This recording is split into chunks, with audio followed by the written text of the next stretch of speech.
never gonna give it up. Please don't wake me now. This is gonna be the best day of my life. My life. This is gonna be the best day of my life. My life.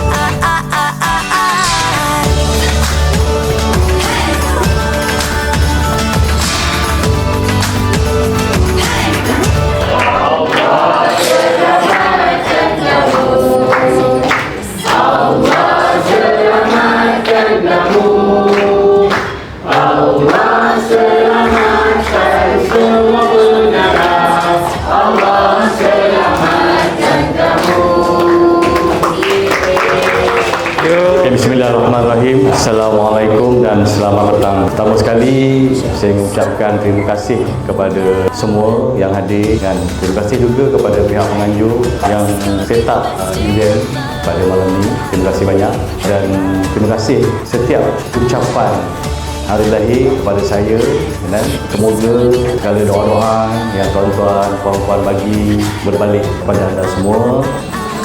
Semoga kita semua mendapat rahmat dan dimurahkan rezeki, diberikan kesihatan yang baik.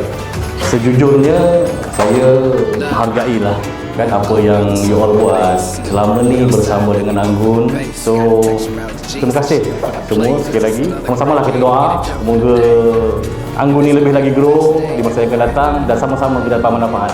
First sekali saya nak ucapkan terima kasih kepada tim Anggun, okey, kerana you all buat persiapan untuk majlis malam ini. So second saya nak ucapkan terima kasih kepada kedua bapa saya sebab ada bersama-sama saya, mak bapak saya, suami saya, adik-beradik saya, barisan BOD dan you all semua.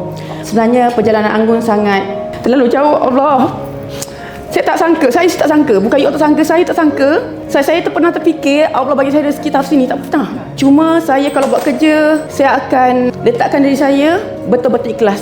Itu perjalanan saya. Sebab saya rasa siapa yang ikhlas, Allah akan beri dia kebaikan beribu-ribu kali. Okay, you all, terima kasih semua. Untuk semua staf Anggun, terutama yang dah lama kan. Tapi sebenarnya tanpa orang-orang baru pun, diorang pun tak boleh nak buat kerja juga, betul tak? Jadi semua sekali lah, termasuk yang baru adalah sudah belakang tu. Jadi terima kasih banyak. So macam aku cakap, semua anugerah-anugerah yang kita dapat, bukan kami dapat, kita dapat tu adalah atas usaha semua sekali. Dan terima kasih juga ucapan dan doa-doa diberikan pada saya, pada Puan, pada Zin, pada Puan Fiza, dan semoga doa yang baik itu semua diberikan kepada anda semua.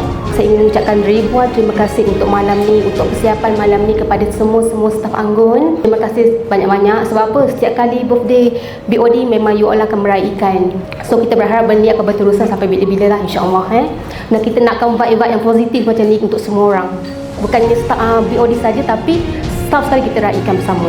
Tak terlambat untuk saya ucapkan selamat hari lahir kepada Tuan Azim, kepada Bos Syazrin dan juga Puan Ani.